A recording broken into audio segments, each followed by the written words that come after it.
পশ্চিমবঙ্গের জনগণ এবং নাগরিকদের জন্য 10% বেড পুরোপুরি নিঃশুল্ক ফ্রি চিকিৎসা দেবে তাদের বেড থেকে।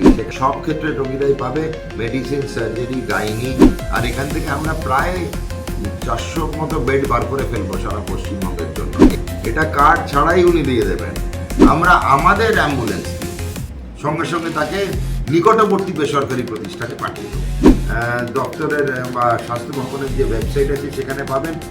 আমাদের বৈঠক হলো, আমরা মাননীয় মুখ্যমন্ত্রী শুভেন্দু অধিকারীর নির্দেশ অনুযায়ী বা ওনার পলিসি ডিসিশন অনুযায়ী যেসব হাসপাতাল পশ্চিমবঙ্গ রাজ্য সরকারের কাছ থেকে কম দামে বা কিছু রকম কম শুল্কে জমি পেয়েছিল তাদের সঙ্গে বৈঠক করলাম। কলকাতার শহর এবং শহরতলির প্রায় 99% হাসপাতাল, বেসরকারি হাসপাতাল আমাদের জন্য 10% বেড ফ্রি চিকিৎসা বা নিঃশুল্ক চিকিৎসার জন্য ছেড়ে দিলেন আজকে।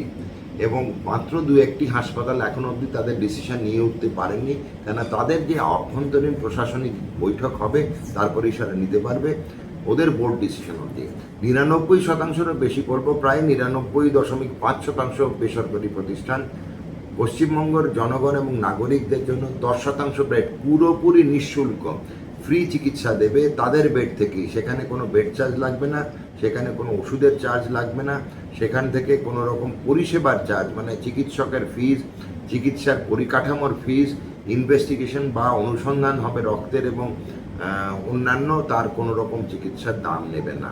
এর থেকে ভালো জিনিস হয় না। পশ্চিমবঙ্গের নাগরিকের জন্য মাননীয় মুখ্যমন্ত্রী শ্রী শুভেন্দু অধিকারীর নেতৃত্বে ওনার চিন্তাভাবনা অনুযায়ী আজকে স্বাস্থ্য দপ্তর এই প্রশাসনিক ডিসিশন নিয়ে ফেললো এবং সেটা আপনাদের সংবাদ মাধ্যমের থ্রুতে আমরা নাগরিকদের জানাবো। এটা কোন ক্ষেত্রে রোগীরা পাবে?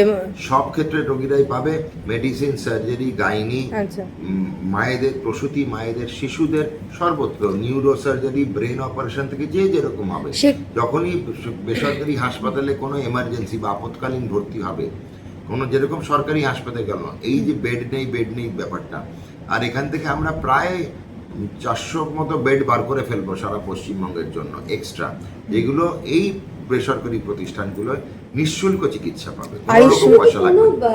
আয়ুষ্মান ভারত না, এটা কার্ড ছাড়াই, এটা কার্ড ছাড়াই উনি দিয়ে দেবেন। হ্যাঁ, সেটা মাথায় রাখবেন যে এটা পুরোপুরিভাবে নিঃশুল্ক হবে।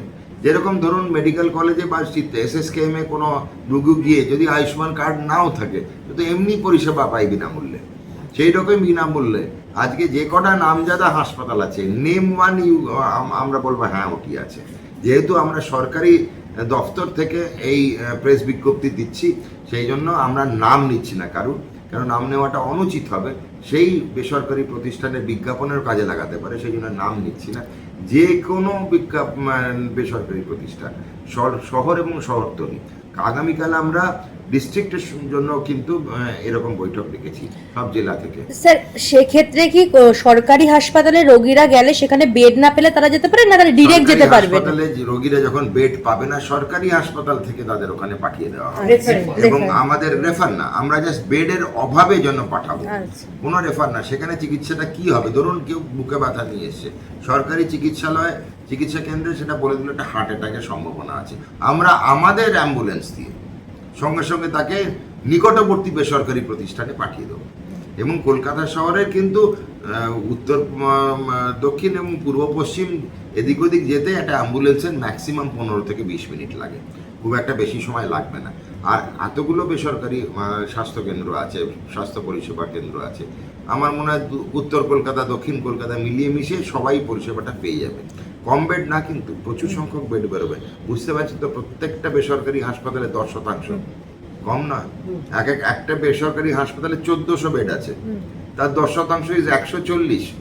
আরেকজন বেসরকারি হাসপাতালে 660 বেড আছে, 466।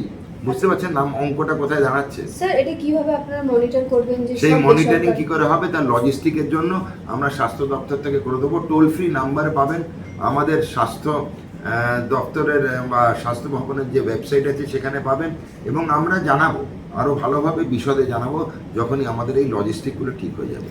জেলার ক্ষেত্রে আপনি বলছিলেন জেলাটা কবে চালু হবে বা আমরা বৈঠক? জেলার বৈঠক আগামীকাল নিয়ে নেবো, আমরা একটা টাইম ঠিক করে নেবো। প্রিন্সিপাল সেক্রেটারি সাহেব, ডিএমই এবং ডিএইচএস সাহেবের সঙ্গে কথা বলে এইটা একটা ভালো জিনিস আপনাদের জানালাম, যেটা আমার মনে হয় যে আমাদের নাগরিকরা এর থেকে ভালো পরিষেবা পাবে। বাংলা হান্টের আরও খবর দেখতে নজর রাখুন। বাংলা খবর মানেই বাংলা হান্ট।